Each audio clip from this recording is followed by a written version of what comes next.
my friends. So this is going to be the start of our read aloud. So all you have to do for today is just listen to the read aloud and then answer the couple questions that I have posted in a Google form. Um, and then we'll continue reading tomorrow. You'll have some more tomorrow to listen to. Okay. So this book is called The Tiger Rising. It's by Kate DiCamillo. If you've ever read anything else by her, she also wrote Because of Winn-Dixie and The Miraculous Journey of Edward Tulane. So she's got a lot of really, really great books. So I'm excited to share this book with you guys too. Okay. All right, let's get started. We're going to read the first 2 chapters and they're pretty short, so no big deal. Okay. Chapter 1. That morning, after he discovered the tiger, Rob went and stood under the Kentucky Star Motel sign and waited for the school bus, just like it was any other day. The Kentucky Star was composed of a neon yellow star that rose and fell over a piece of blue neon in the shape of the state of Kentucky. Rob liked the sign. He harbored a dim but abiding notion that it would bring him good luck. Finding the tiger had been luck, he knew that. He had been out in the woods behind the Kentucky Star Motel, way out in the woods, not really looking for anything, just wandering, hoping that maybe he would get lost or get eaten by a bear and not have to go to school ever again.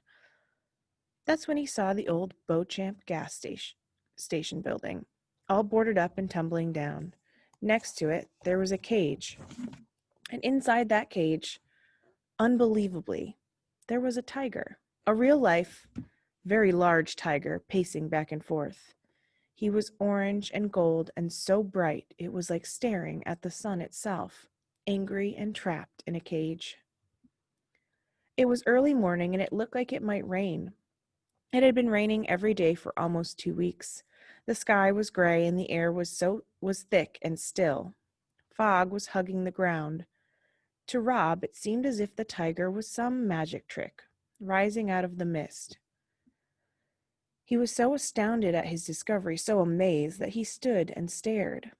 But only for a minute. He was afraid to look at the tiger for too long, afraid the tiger would disappear. He stared, and then he turned and ran back into the woods toward the Kentucky Star.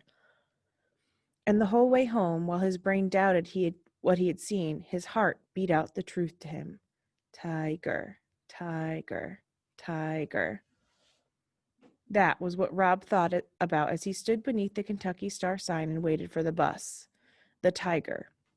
He did not think about the rash on his legs, the itchy red blisters that snaked their way into his shoes.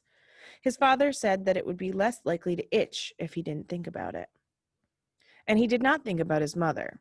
He hadn't thought about her since the morning of the funeral, the morning he couldn't stop crying, the great heaving sobs that made his chest and stomach hurt.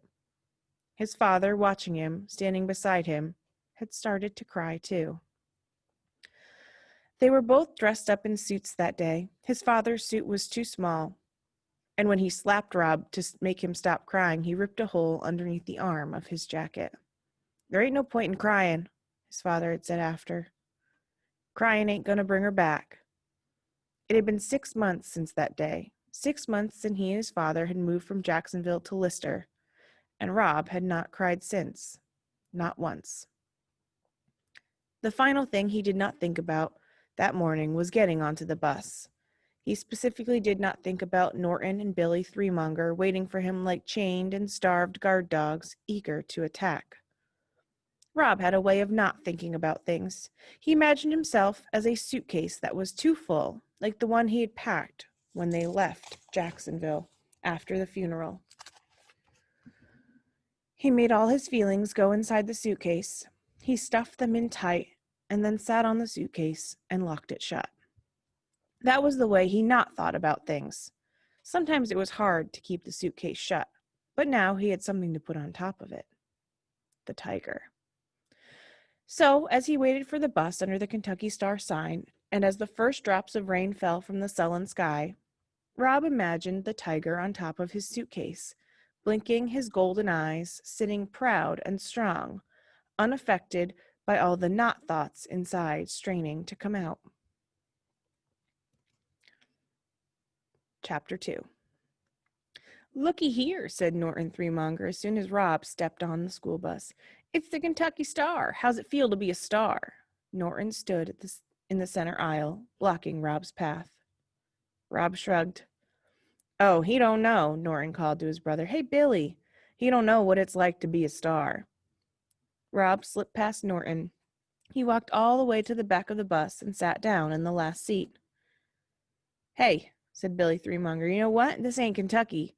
This is Florida." He followed Rob and sat down right next to him. He pushed his face so close that Rob could smell his breath. It was bad breath. It smelled metallic and rotten. "You ain't a Kentucky Star," Billy said, his eyes glowing under the brim of his John Deere cap. "And you sure ain't a star here in Florida. You ain't a star nowhere." "Okay," said Rob. Billy shoved him hard. Then Norton came swaggering back and leaned over Billy and grabbed a hold of Rob's hair with one hand, and with the other hand ground his knuckles into Rob's scalp. Rob sat there and took it. If he fought back, it lasted longer. If he didn't fight back, sometimes they got bored and left him alone. They were the only 3 kids on the bus until it got to town, and Mr. Nelson, the driver, pretended like he didn't know what was going on. He drove, staring straight ahead, whistling songs that didn't have any melody. Rob was on his own, and he knew it. "He's got the creeping crud all over him," said Billy, pointed at Rob's legs. "Look," he said, Norton ate to Norton. "Ain't it gross?" "Uh-huh," said Norton. He was concentrating on grinding his knuckles into Rob's head. It hurt, but Rob didn't cry. He never cried. He was a pro at not crying. He was the best not crier in the world. It drove Norton and Billy Threemonger wild. And today, Rob had the extra power of the tiger. All he had to do was think about it, and he knew there was no way he would cry, not ever. They were still out in the country, only halfway into town when the bus lurched to a stop. This was such a surprising development to have the bus stop halfway through its route that Norton stopped grinding his knuckle on Rob's scalp and Billy stopped punching him in the arm. "Hey, Mr. Nelson," Norton shouted. "What you doing?" "This ain't a stop, Mr. Nelson," Billy called out helpfully. But Mr. Nelson ignored them. He kept whistling his non-song as he swung open the bus door. And while Norton and Billy and Rob watched, open-mouthed and silent, a girl with yellow hair and a pink lacy dress walked up the steps and onto the bus. And that is the end of the chapter. So you are going to just listen to the chapter and answer the couple questions. I would suggest, well, it's too late if you're watching this now. I was going to say, read the questions first, then watch the read aloud, but it's okay. Not a big deal. And we will continue the story tomorrow. Okay? Bye.